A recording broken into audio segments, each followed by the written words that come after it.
Smarterfan.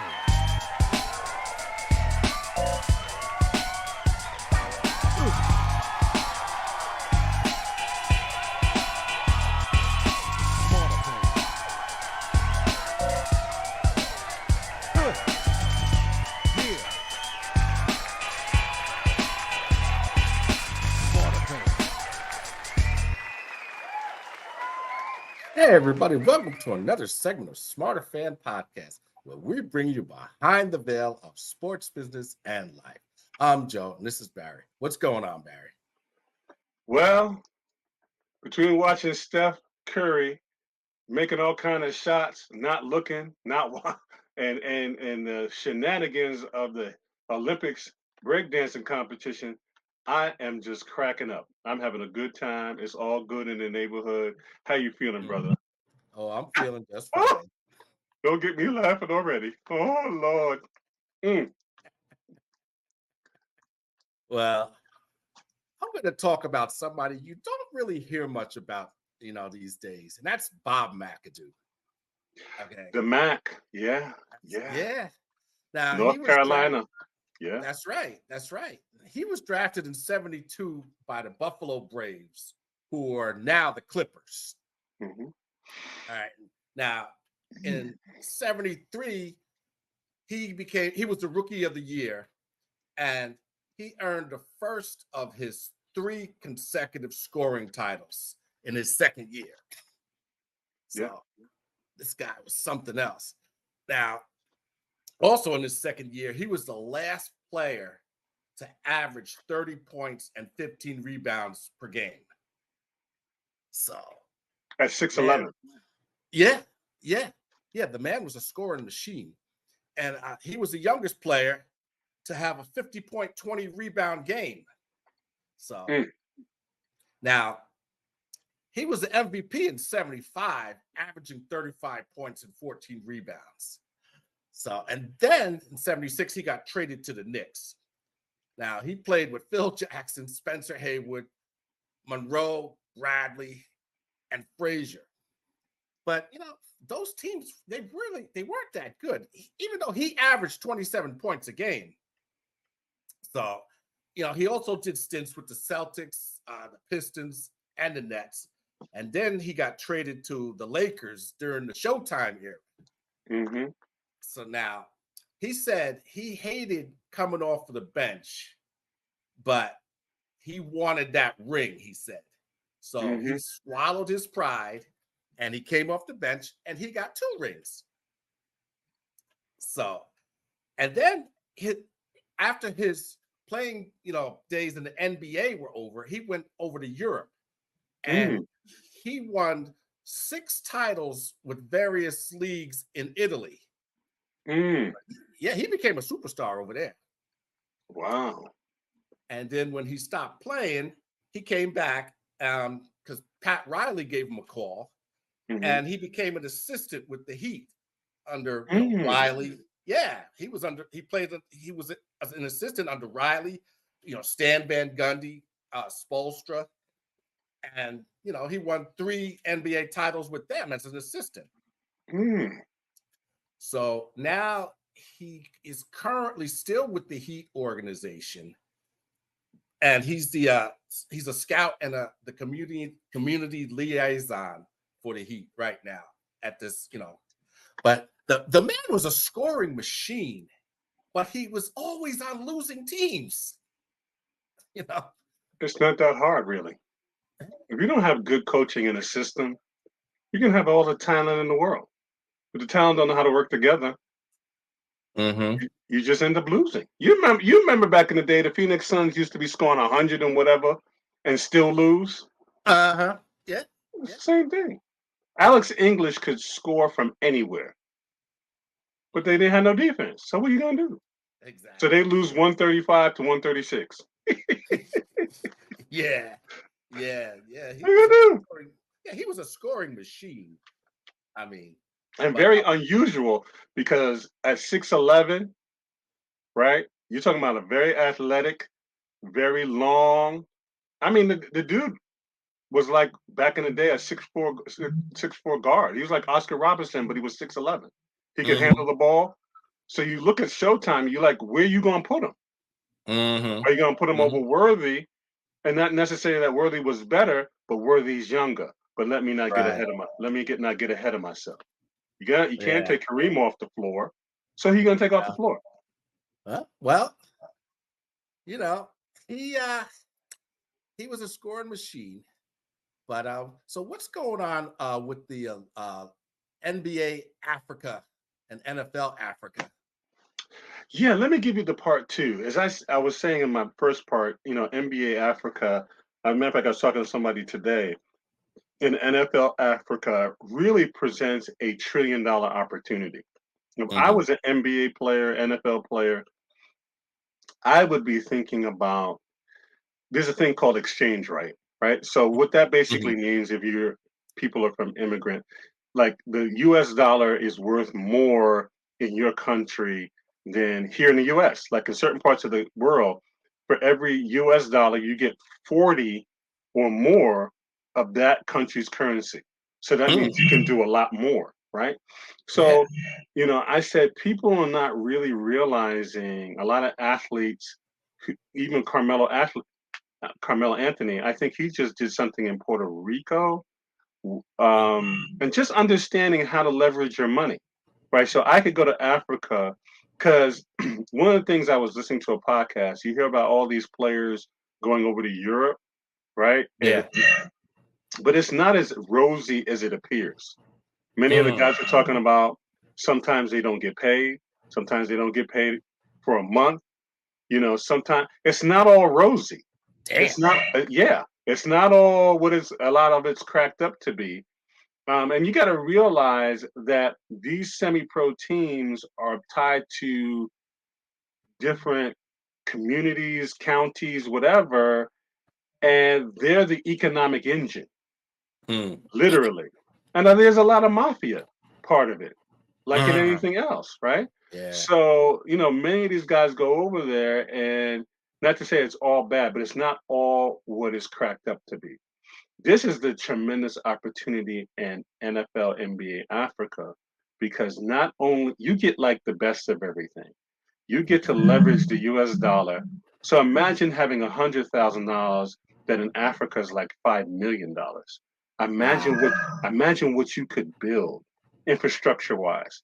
And you got Mm. a burgeoning young population who's hungry for opportunity.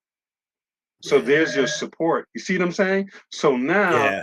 you're impacting infrastructure, you're providing jobs, you're providing a whole ecosystem. So your $100,000 in 3 to 5 years could be 5 million, 20 million, $30 million. Mm. Mm. That's the opportunity, right? Yeah. Because Wow. you're looking at the draft and you're looking at listening to NFL rosters and NBA rosters, and you're hearing what? African names. Mm. Yeah. Yeah. It's not like back in the 80s when you may hear Olajuwon, you know, you're hearing dudes on rosters who are part of the starting five, who are Yeah. making NFL teams, who are going to just listen.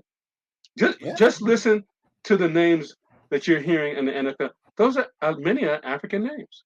So Mm. the opportunity is tremendous if guys can open up their eyes. As someone who's been in Africa, Mm-hmm. I mean, people generally have no idea of the wealth, the opulence, you want any kind of car, you want high-end hotels, you want luxury, you want suburbs, you want, to be out in the sticks. You can have it all. All of Mm. it exists. All Yeah. of it Yeah. exists. It is not what people think, people out here living in the bush, running around naked. That is not Africa. Wow. Trying to outrun a cheetah and a lion. That ain't it. Well, speaking of NFL, Hmm. there's a couple of contracts situations that have been interesting. Hassan Reddick. Now they've been talking about this guy for like the last 2 weeks. Okay, so from what I understand, he has 1 year left on his contract. He wasn't happy with Philly, so they were shopping him around, and the only takers were the Jets. Now, this guy's he's the top edge rusher, yet the Jets were the only takers. So that tells you something right there. Now, what they said was the agreement was, he was going to go to the Jets, and he went to the Jets facility, had a physical. They did a press conference. They said he was cool with everything.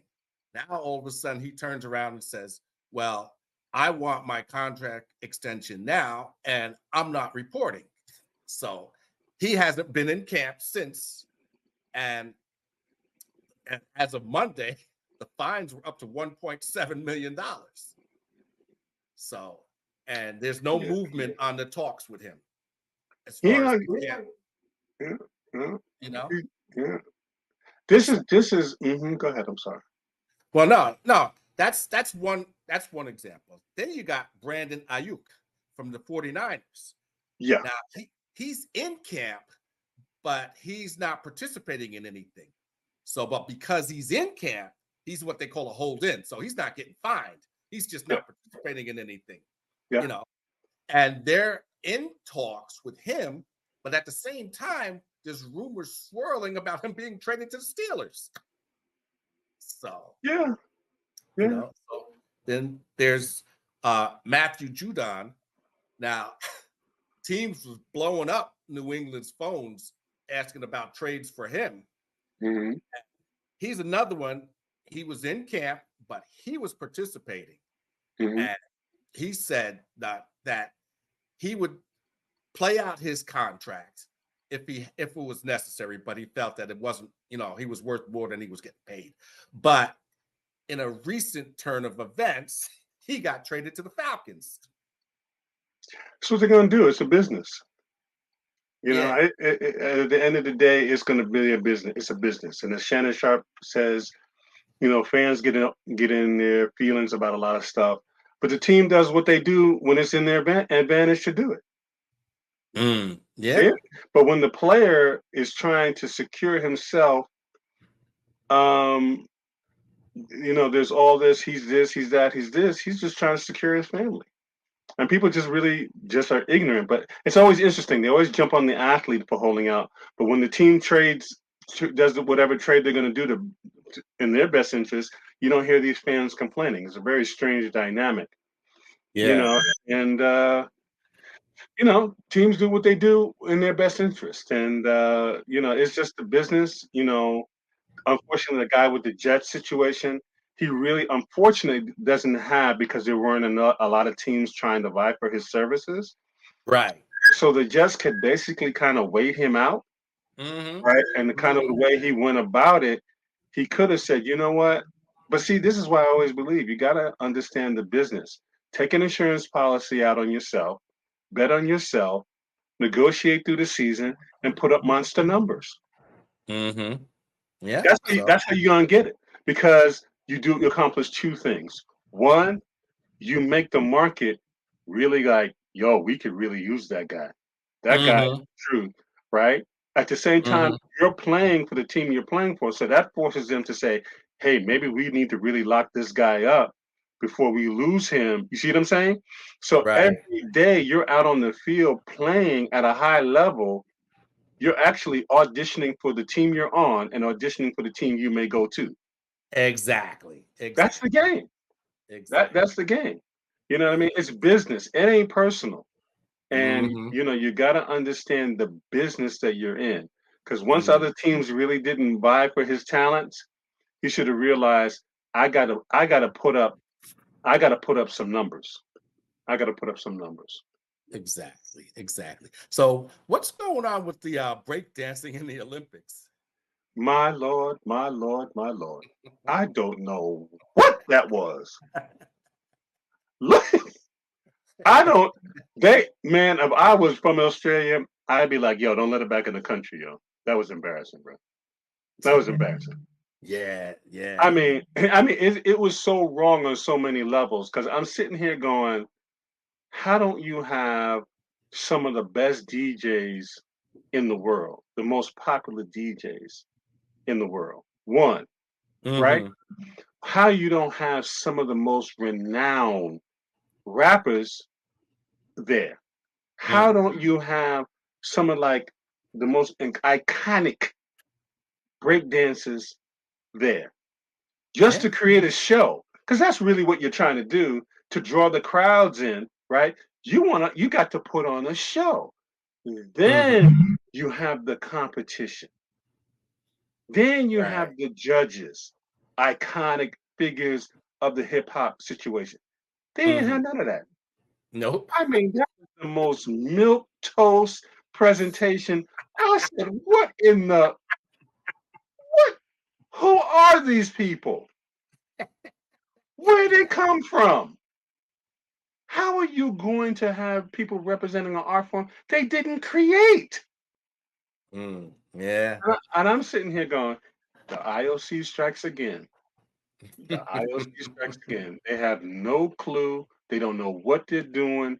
And Snoop and Flav are actually there at the Olympics. This is to show you Yeah. how disconnected they are from reality. Yeah. And he A was there getting 500 grand a day. trillion-dollar music art form globally. That's the best you can do, IOC? Mm. Really? Yeah. It's amazing. They should have had a show. They should have had freestyle, right? The best freestyle. Then they should have had those competing for the gold. I'm like, I'm first of all, I'm sitting there going, I don't know how you're gonna have this without no black people. How is that gonna work? That's Yeah. like you calling me. That's like you calling me the sushi king. Sushi ain't my cultural thing. Yeah. But Yeah. I'm the sushi king. Does that make sense? No. Yeah. It was just funny. It was just funny. This is what these Olympic committees do every year. It's a Yeah. daggone shame. It's a daggone shame. And they need, man, listen, they need to I know. they just need to just, that's why these committees, it's the same feeling I have about getting people in the Hall of Fame, Major League Baseball. Without athletes being on these decision-making situations, it doesn't Right. work. Right. It's just simple. It doesn't work. Yeah. Having these sports writers, media people who never played the game, have no clue what a two-a-day is, making decisions about who goes into the Hall of Fame is ridiculous to me. You've never Mm. played the game at any level. Yeah. Yeah. It's amazing. It's How just are you going to amazing. not have athletes who've actually played against these guys tell you who's the deal and who's not the deal? Anyway, let me Mm. be quiet. Joe, go on and talk about the Yankees because I'm getting hot right now. Go on and talk about the Yankees. Yeah. Yeah. Well, remember I told you about Jazz Chisholm? The Yankees had just acquired him, Yeah. and I had concerns about his durability. Yeah. Well, my concerns were warranted because he's already on the IL with a UCL injury. UCL? Okay. Yeah. I said, damn, that didn't take long. He just No, got here 3 weeks ago. that's a So, lot. That's a lot of baseball games to be playing. He's trying to get a third of the season done and come back and play the rest of the season. That's what these owners don't seem to realize. That is eventually what athletes are going to have to do to mm, preserve, to get their money and live out their contracts. yeah. That's what they're gonna Well, have to do. so yeah, he injured himself sliding into home plate in that embarrassing 12-2 loss to the White Sox. Mm-hmm. So now they got reinforcements coming. They got a Mm-hmm. couple of arms coming off the IL, and Ian Hamilton and Clark Schmidt and Cody Petit. So hopefully these guys can get back into shape and give them some much needed help in that on that pitching staff and in that bullpen. Now Juan Soto has been on fire. Mm-hmm. I mean, Steinbrenner better pay that man. He's been on fire. Tuesday night, he hit 3 home runs in one game. Mercy. The first time he's did that in his career. Mercy. And he was all the offense in that game. He drove in all 4 runs. And they had to hold on for that game because the bullpen almost blew it in the 9th inning. Mm. So, and he's hit 30 home runs against all 30 teams in the league. Boys on And fire. yeah, last night he picked it up when he hit a leadoff home run. So he hit 4 home runs in a row in the last 2 nights. You better pay him now because it's going to cost you a lot more later. Just That's trying what to I'm tell you. saying. That's what I'm saying. Now, Aaron Judge, they're calling this the Judge treatment. Now, since the Mets series, the teams have finally realized that you don't have to pitch to him. And it's walking him is the only way to get the bat out of his hands. Yep. Right. And somehow he still, managed to hit 43 home runs. He's a machine. Oh, yeah. Yeah. Now, the White Sox have everybody scratching their heads on this one because in last night's game, they walked Soto to get to Judge, and he made a pay. He hit his 300th home run. Yep. So he's the fastest to 300 in Major League history. He did it in 950. Yeah, he did it in 955 games. Wow. The closest is Ralph Kiner at 1,087 games. Wow. So that's amazing. So, but the Yankees got to get their act together because it can't be just a 2-man show. It's got to, they got to do better than this. But yeah, that's what they got to do. Yes, sir. Mm-hmm. So what's going on with Bears and Williams? Bears had a nice showing with Williams. I watched the Hard Knocks. Probably in their franchise history, he's probably the best quarterback they've ever drafted, who has a real potential to help them get to the next level. But the kid is he's the real deal, Holyfield. They're trying to make a messiah. I said, slow down now, slow down. There's different bullets in the regular season. It's different bullets.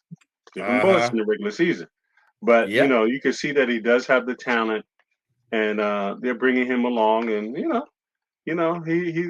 he's I see why he got drafted where he got drafted. But, we'll see when they're live bullets, when it counts. Because it's different when it counts. Yeah. Well, hopefully this time he has the right coaching. Yeah, I'm not a big Eberflus fan. Hard Knocks kind of made me a little bit more of a fan. Not a fan. I don't like that word. But I didn't like how they treated Justin Fields. But we're gonna. The proof is in the pudding, man. Wow. The proof is in the pudding. Yeah. Mm-hmm. So what's going on with Cam Newton? Well, Cam is. I love Cam Newton. And he's been doing a thing on, like, really talking about, because Cam is like one of those guys with the first to really get that 100 million. And so his perspective on money, family, friends, women. So he's been doing a whole thing about helping these rookies understand the business of the business. You know what I mean? He talked about a very unique situation he has with his dad. Whereas, when people call him up for money, he basically saying, hey, no problem. Hey, hit my dad, and my dad is the hatchet man. So somebody may call me for $5,000.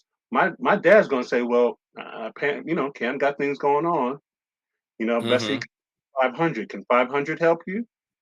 So Cam said he's created different systems because he began to realize, even with dealing with women, it was just like, you're in my realm, but that doesn't mean you and me got anything necessarily going on. This is how I live, and help and just come into the understanding how family can treat you, and friends can treat you, and curse you out if you don't give them what they think they should get from you, and then throw your contract up in your face. Like, what that got to do with you? You're a grown a man, grown a woman. Yeah. You know what I mean?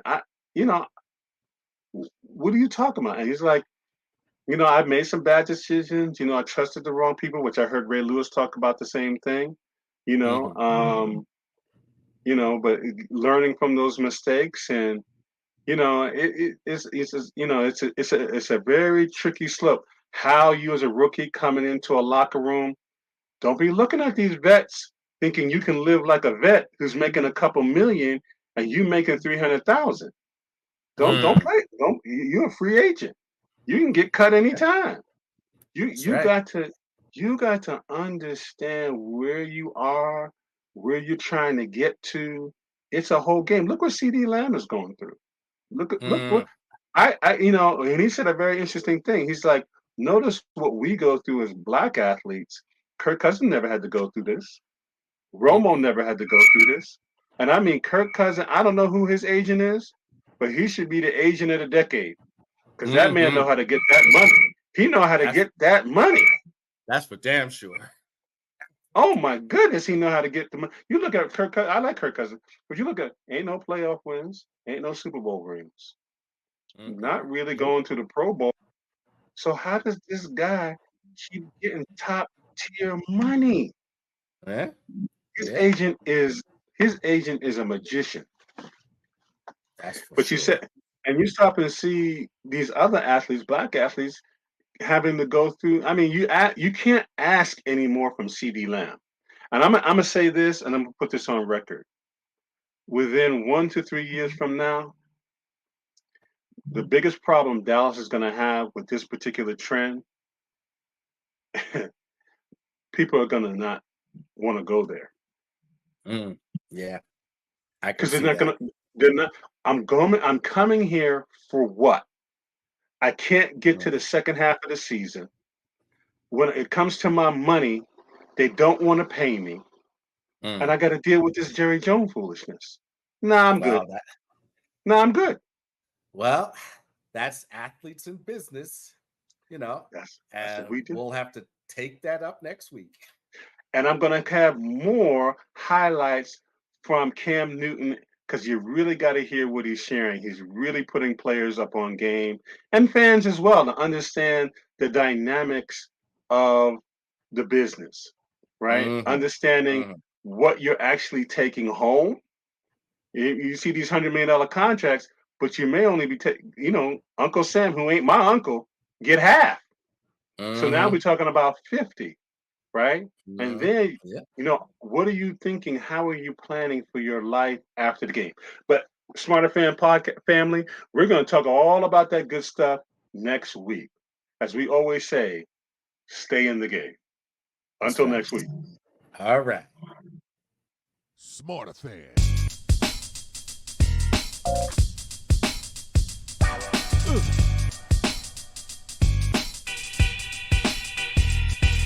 Smarterfan.